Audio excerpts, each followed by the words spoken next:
1984, George Orwell. Big Brother is watching you. Part 1, Chapter 1. It was bright cold day in April, and the clocks were striking 13.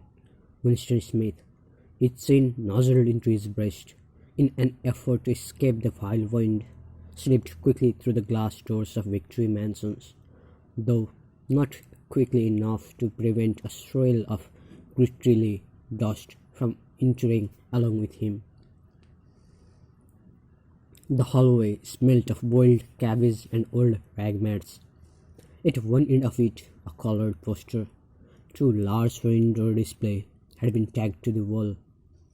It depicted simply an enormous face, more than a meter wide, the face of a man of about 45, with a heavy black moustache and ruggedly handsome features.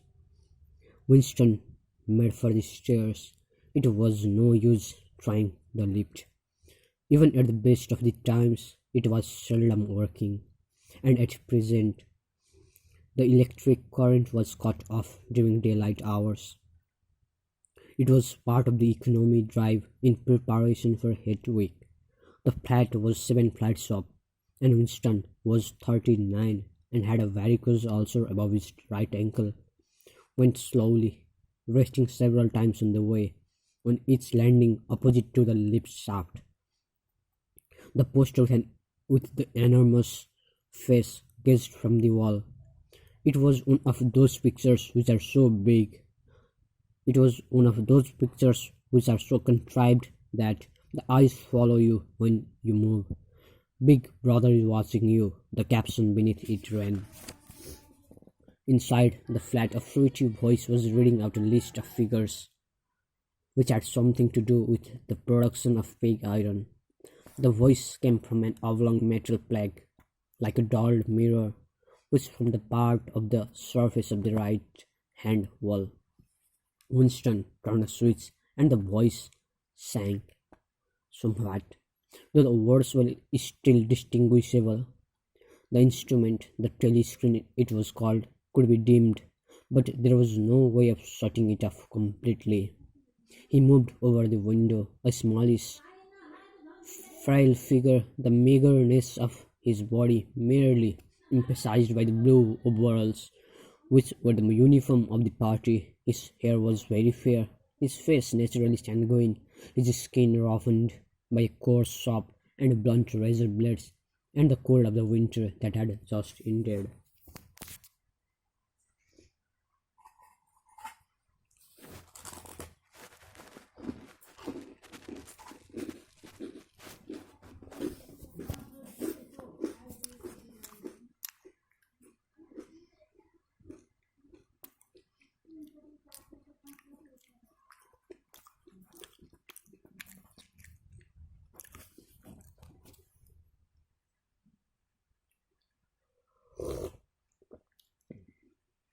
Outside, even though the shut window pane, the world looked cold.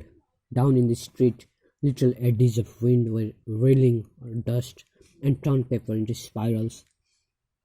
And though the sun was shining and the sky a harsh blue, there seemed to be no color in anything except the posters that were plastered everywhere. The black, mustachioed face gazed down from every commanding corner. There was one house. There was one on the house front, immediately opposite. Big Brother is watching you, the caption said, while the dark eyes looked deep into Winston's own. Down at street level, another poster, turned at one corner, tapped fitfully in the wind, alternately covering and uncovering the single word, INGSOC. In the far distance, a helicopter skimmed down between the ropes, hovered for an instant like a blue bottle, and darted away again with a curving flight. It was the police patrol snooping into people's windows. The patrols did not matter, however. Only the thought police mattered. Behind Winston's back, the voice from the telescreen was still blabbing away about the pig iron and the overfulfillment of the 9 ninth three-year plan. The telescreen received and transmitted simultaneously any sound that Winston made above the level of a very low whisper would be picked up by it.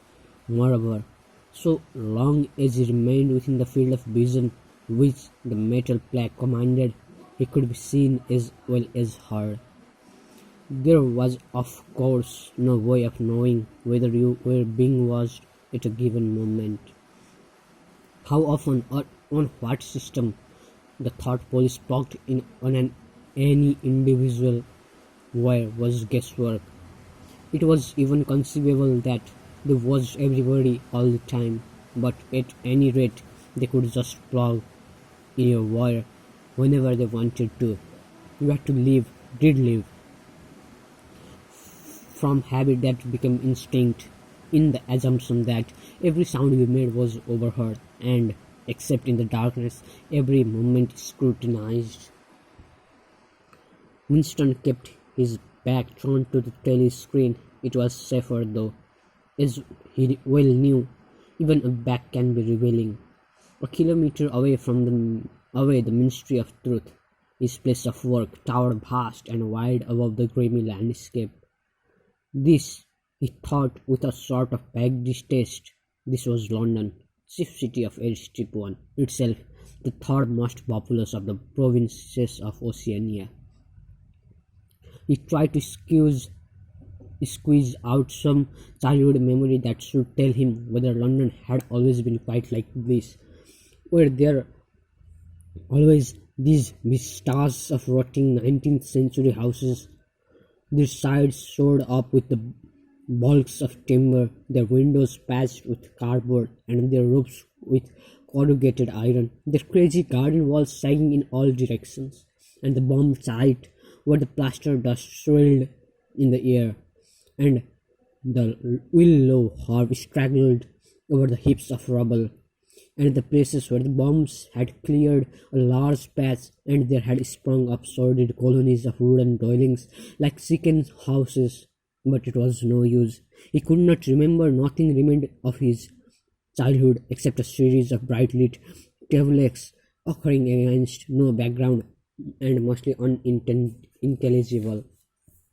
The Ministry of Truth, Minitu in Newspeak. Newspeak was the official language of Oceania. For an account of its structure and etymology, appendix was startlingly different from any other object in sight. It was an enormous pyramidal structure of glittering white concrete, soaring up terrace after terrace, 300 meters into the air. From where Winston stood, it was just possible to read, picked out on its white face and in elegant lettering, the three slogans of the party: war is peace, freedom is slavery, ignorance is strength.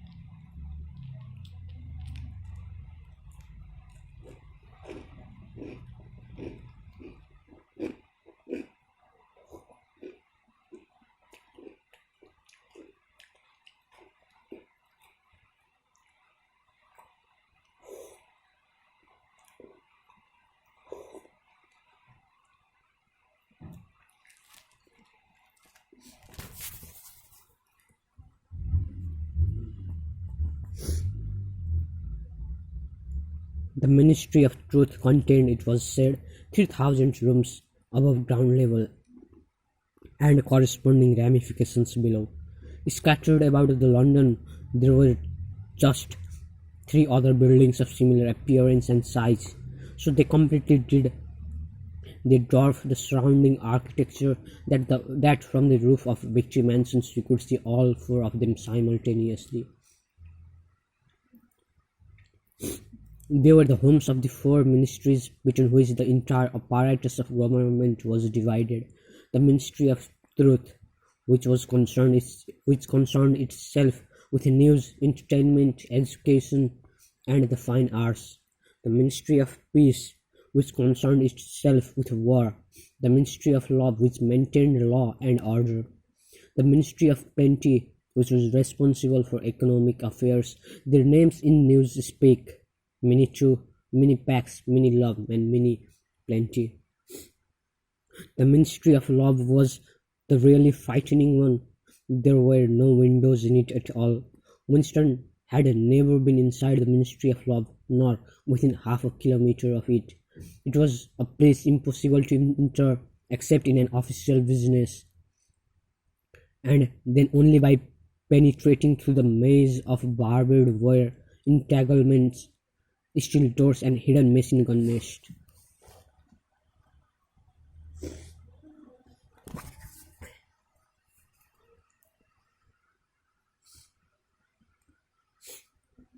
Even the streets leading up to its outer barriers were roamed by gorilla-faced guards in the black uniforms, armed with jointed truncheons. Winston turned round abruptly. He had set his features into the expression of quiet optimism which it was advisable to wear when facing the telescreen. He crossed the room into the tiny kitchen. By leaving the ministry at this time of the day, he had sacrificed his lunch in the canteen, and he was aware that there was no food in the kitchen except a hunk of dark-coloured bread which had got to be saved for tomorrow's breakfast.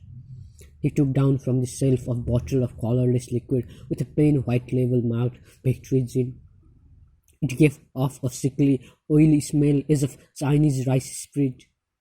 Winston poured out nearly a teacupful, knobbed himself for a shock, and gulped it down like a dose of medicine. Instantly his face turned scarlet and the water ran out of his eyes. The stuff was like nitric acid, and moreover, in swallowing it, one had the sensation of being hit on the back of the head with a rubber club. The next moment, however, the burning in his belly died down, and the world began to look more cheerful. He took a cigarette from a crumpled packet marked Victory cigarettes and incautiously held it upright, whereupon the tobacco fell out on the floor. With the next he was more successful. He went back to the living room and sat down at a small table that stood to the left of the telescreen. From the table drawer he took out a pen holder, a bottle of ink, and a thick, quarto-sized blank book with a red and a black and a marbled cover. For some reason, the telescreen of the living room was in an unusual position. Instead of being placed as was normal in the end of the wall,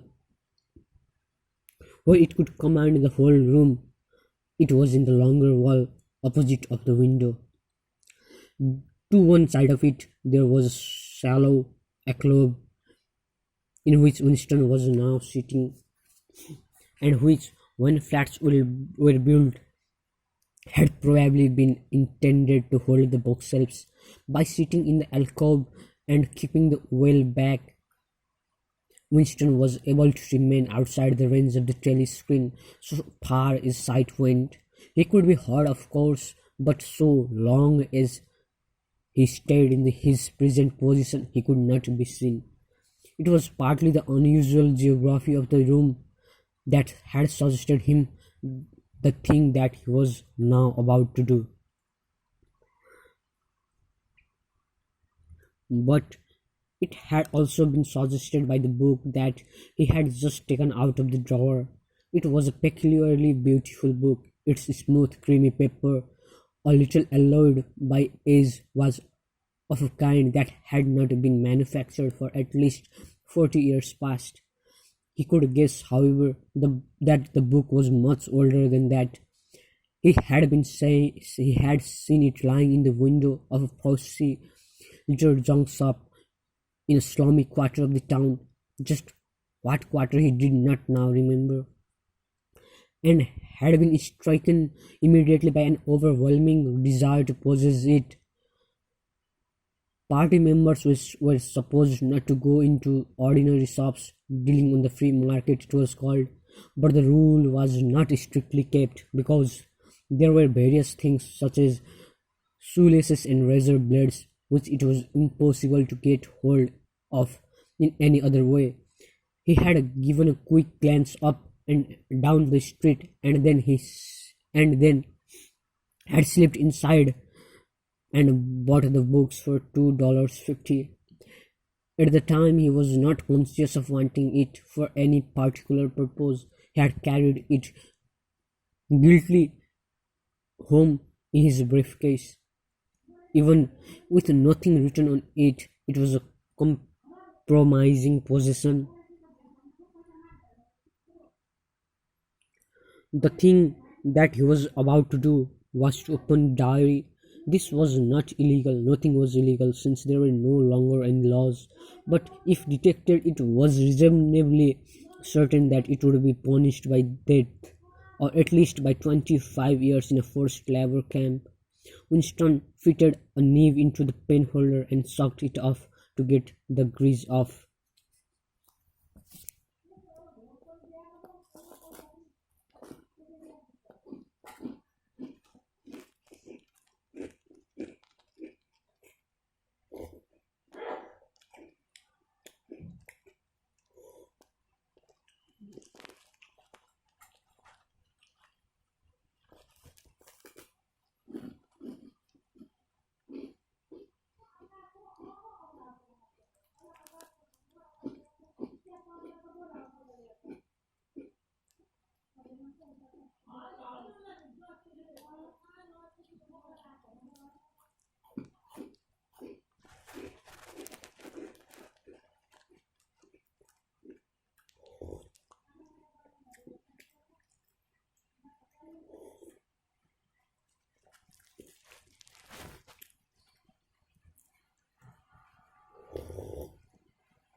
The pen was an archaic instrument seldom used for even signatures, and he had procured one furtively and with some difficulty, simply because of feeling that the beautiful creamy paper deserved to be written on with a real nib instead of being scratched with an ink pencil. Actually, he was not used to writing by hand. Apart from very short notes, it was usual to dictate everything into the speak right, which was of course impossible for his present purpose. He dipped the pen into the ink and then flattered for just a second. A tremor had gone through his bowels. To mark the paper was the decisive act. In a small clumsy letter he wrote, April 4th, 1984. He sat back. A sense of complete helplessness had descended upon him. To begin with, he did not know with any certainty that this was 1984. It must be round about that date, since he was fairly sure that his age was 39, and he had believed that he had been born in 1944 or 1945. But it was never possible nowadays to pin down any date within a year or two. For whom it suddenly occurred to him to wonder, was he writing this diary for the future, for the unborn?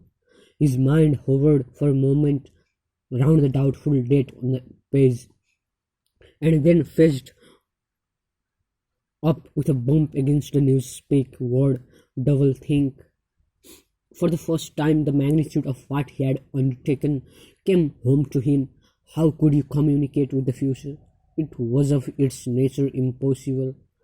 Either the future would resemble the present, in which case it would not listen to him, or it would be different from it, and his predicament would be meaningless. For some time he sat gazing stupidly at the paper. The telescreen had changed over to strident military music. It was curious that he seemed not merely to have lost the power of expressing himself, but even to have forgotten what it was that he had originally intended to say. For weeks past, he had been making ready for this moment, and it had never crossed his mind that anything would be needed except courage. The actual writing would be easy. All he had to do was to transfer the paper, the interminable, restless monologue that had been running inside his head literally for years. At this moment, however, even the monologue had dried up. Moreover, his varicose ulcer had begun itching unbearably. He dared not to scratch it because if he did so, it always became inflamed. The seconds were tickling by. He was conscious of nothing except the blankness of the page in front of him, the itching of the skin above his ankle, the blaring of the music, and slight wooziness caused by the gin. Suddenly, he began writing in sheer panic, only imperfectly aware of what he was setting down. His small but childish handwriting straggled up and down the page, shading first its capital letters and finally even its full stops. April 4th, 1984. Last night to the freaks. All war films. One very good one of a ship full of refugees being bombed somewhere in the Mediterranean. Audience much amused by shots of a great huge fat man trying to swim away with a helicopter after him. First you saw him wallowing along in the water like a porpoise. Then you saw him through the helicopter's gun sights. Then he was full of holes and the sea round him turned pink and he sank as suddenly as though the holes had let in the water. Audience shouting with laughter when he sank. Then you saw a lifeboat full of children with a helicopter hovering over it. There was a middle-aged woman, might have been a Jewess, sitting up in the bow with a little boy about 3 years old in her arms. Little boy is screaming with fright and hiding his head between her breasts as if he was trying to burrow right into her, and the woman putting her arms round him and comforting him although she was blue with fright herself, all the time covering him up as much as possible as if she thought her arms could keep the bullets off him. Then the helicopter planted a 20-kilo bomb in among them, terrific flash, and the boat went all to matchwood. Then there was a wonderful sort of child's arm going up, up, up, right up into the air. A helicopter with a camera in its nose must have followed it up, and there was a lot of applause from the party seats. But a woman down in the prowl part of the house suddenly started kicking up a fuss and shouting they didn't outer offshore it, not in front of kids. They didn't, it ain't right, not in front of kids. It ain't until the police her turned her out. I don't suppose anything happened to her. Nobody cares what the paroles say. Typical people reaction they never. Winston stopped writing partly because he was suffering from cramp. He did not know what had made him pour out this stream of rubbish. But the curious thing was that while he was doing so, a totally different memory had clarified itself in his mind to the point where he almost felt equal to writing it down. It was, he now realized because of this other incident that he had suddenly decided to come home and begin the diary today. It had happened that morning of the ministry, if anything so nebulous could be said to happen. It was nearly 1100, and in the records department where Winston worked, they were dragging the chairs out of the cubicles and grouping them in the center of the hall opposite to the big telescreen in preparation for the 2-minute set. Winston was just taking his place in one of the middle rows when two people whom he knew by sight but had never spoken to, came unexpectedly into the room. One of them was a girl whom he often passed in the corridors. He did not know her name, but he knew that she worked in the fiction department, presumably since he had sometimes seen her with oily hands and carrying a spanner. She had some mechanical job on one of the novel writing machines. She was a bold-looking girl of about 27, with thick hair, a freckled face, and a swift, athletic movements. A narrow scarlet sash, emblem of the Junior Anti-Sex League, was wound several times round the waist of her overalls, just tightly enough to bring out the shapeliness of her hips. Winston had disliked her from the very first moment of seeing her. He knew the reason. It was because of the atmosphere of hockey fields and cold baths and community hikes and general clean-mindedness which she managed to carry about with her. He disliked nearly all women, and especially the young and the pretty ones. It was always the women, and above all the young ones, who were the most bigoted adherents of the party, the salvers of the slogans, the amateur spies and the nosers out of the unorthodoxy. But this particular girl gave him the impression of being more dangerous than the most. Once, when they passed in the corridor, she gave him a quick, sidelong glance, which seemed to pierce right into him, and for a moment he had filled him with a black terror. The idea had even crossed his mind that she might be an agent of the thought police. That it was true was very unlikely. Still, he continued to feel a peculiar uneasiness which had fear mixed up in it as well as the hostility whenever she was anywhere near him.